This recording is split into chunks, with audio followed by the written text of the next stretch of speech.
One of the most frequent questions I'm asked is, Gary, how do I go about identifying my purpose in life? And when I'm asked that question, I always jump to three words: passion, skills, and value. That's what we're going to be talking about on today's video. Today we're going to be talking about three key steps that you can take to help discover your purpose in life. But before we get into that aspect of things, I want to give you a little bit of context and help you understand where purpose normally falls in the hierarchy of people's thinking. When I meet with a new client, one of the first questions I always ask is, what is it that you do for a living? And people can always tell you what they do for a living, right? Then I probe a little bit deeper and say, gee, that's really interesting. How do you go about doing your work? And people will talk about that for a few minutes, about how they do their work and that sort of thing. But where most people get tripped up is when I ask the next question. When I ask them, why is it that you do what you do for a living? And a lot of times I get a deer in the headlights kind of look. They're sort of confused, and much of the time people will respond by saying, I don't know, never really thought about it. Or the other thing that happens is I get some comical or almost trite answers where someone will say, well, hey man, you got to do something for a living, right? Or they will say, well, I do it because that's what my father did. But then I ask them the next question, and the next question is, do you love what you do? Does what you do bring you joy and fulfillment in your life? 80% of the people say no. I really don't love what I do. And half of that 80% say, I hate what I do. And when I hear those sorts of things, I sit back and I reflect for a moment, and then I ask them another question. If you're not really sure why you do what you do, and you don't like or you hate what you do, why on earth are you doing it? And people usually don't have an answer to that question because they haven't begun to think about the possibilities. That, my friends, is where purpose comes into play. I believe there are two kinds of purpose. One is a global purpose, because I think that all of us, if we dig deep and we're really honest with ourselves, believe that we want the world to be a better place because we have lived.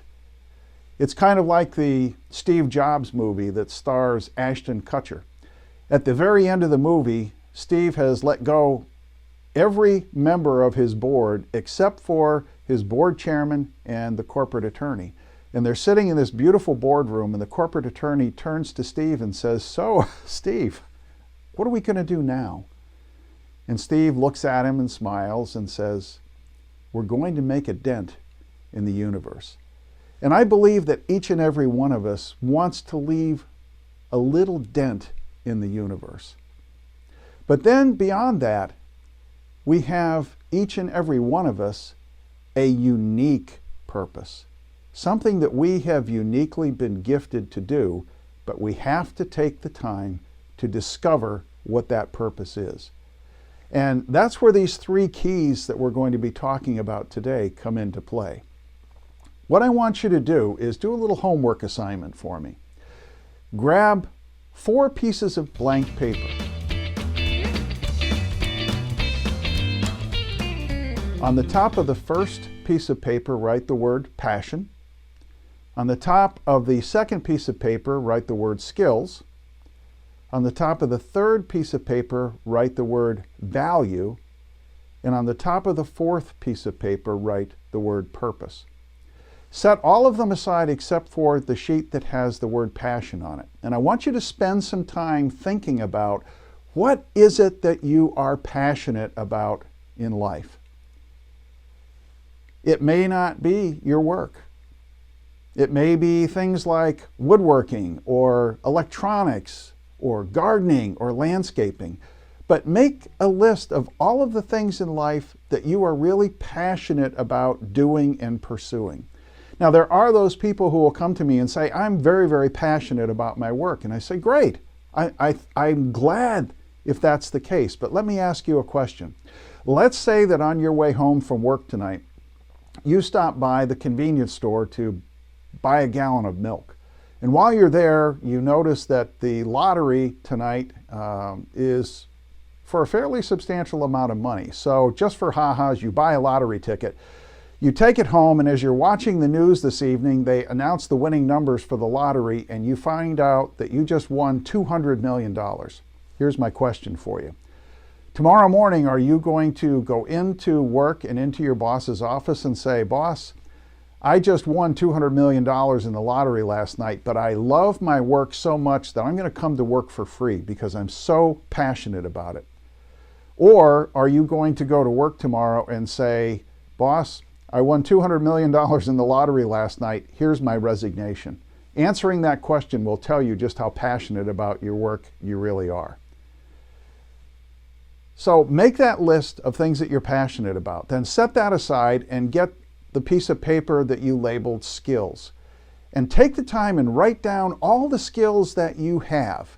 And again, it's not just skills related to your work. It's skills related to being around the house. Maybe you have a skill for communicating. Maybe you have a skill for teaching, and that's manifested by you teaching Sunday school. Maybe you have a real skill for woodworking, or you have a skill for working on cars. Whatever the case may be, make a list of the skills that you have.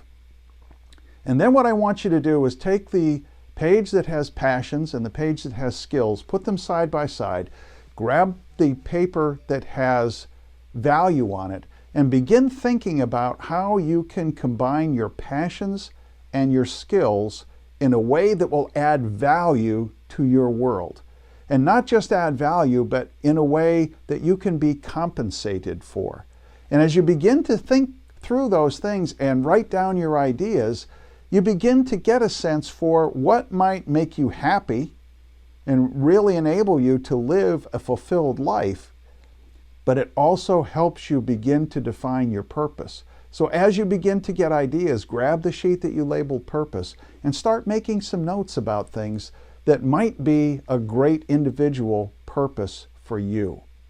If you do that, you will walk miles down the road ahead of other people by beginning to define what your life is supposed to be all about and ultimately what you want to accomplish. God bless you today. I'll see you in the next video.